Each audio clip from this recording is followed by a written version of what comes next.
Yeah, gentlemen, I want to welcome you all to today's reunion with the trustees of Redemption International for the Blind.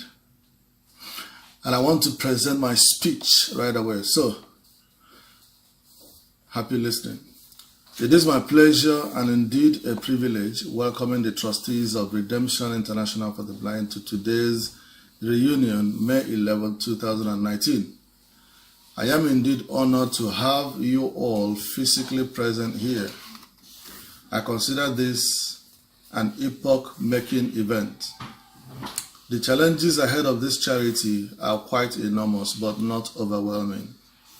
With careful and steady planning backed with action, we are able to overcome and have our names engraved in the annals of history. Such challenges include the advancement of the education of the blind and their general well-being. To better appreciate what blindness is all about, I challenge you in your private time to blindfold yourself for just a few seconds or minutes, and for once imagine what total darkness for life feels like.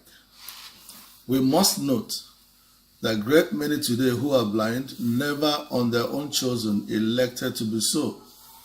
No one person is completely immune from going blind, and it can occur at any point in one's life.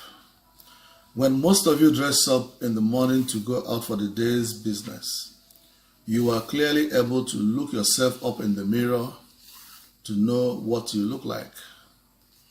Imagine that you cannot even see yourself.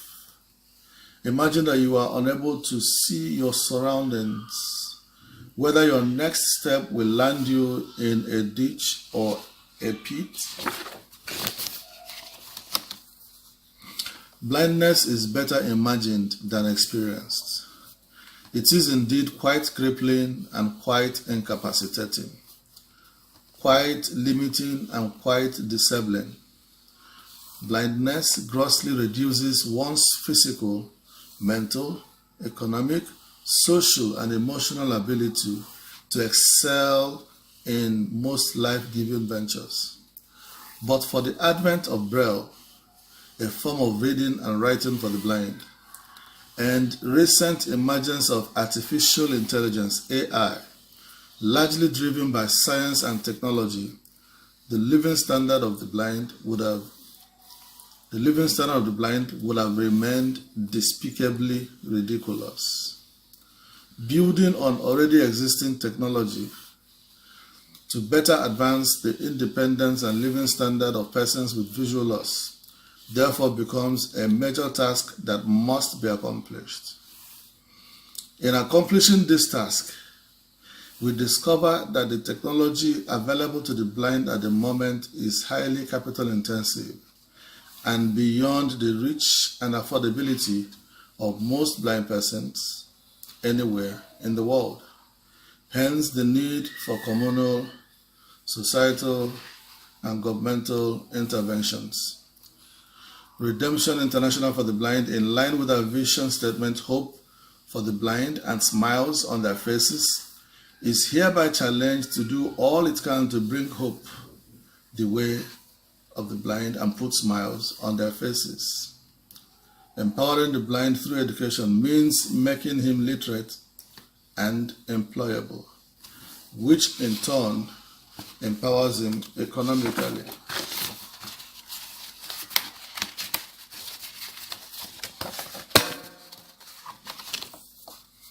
Empowering the blind economically lifts not only him out of poverty, but also his family members, thereby making him less a nuisance and a burden to his community and society.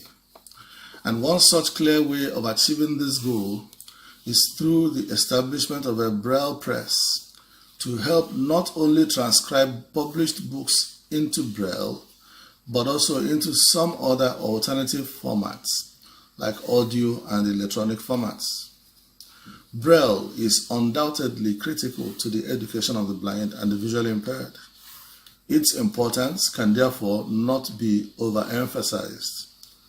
The availability of books in Braille means true literacy to the blind. It is doubtful that a blind person who cannot read and write in Braille is truly literate. Access to books in Braille means equal opportunity, equal access to information and intellectual freedom, and of course, personal security. According to available statistics, accessible to the blind living in the developed world is only 5% of all published books, which leaves 95% of these books inaccessible to the blind in the developed world. To the blind living in the developing world, however, the situation is even more critical, as less than 1% of these books is accessible to them. I am myself a victim of this book famine in Braille or other alternative formats, even as a PhD researcher here in Lisbon. Jointly, we can help reduce this book thirst that is greatly hampering the literacy level of the blind worldwide.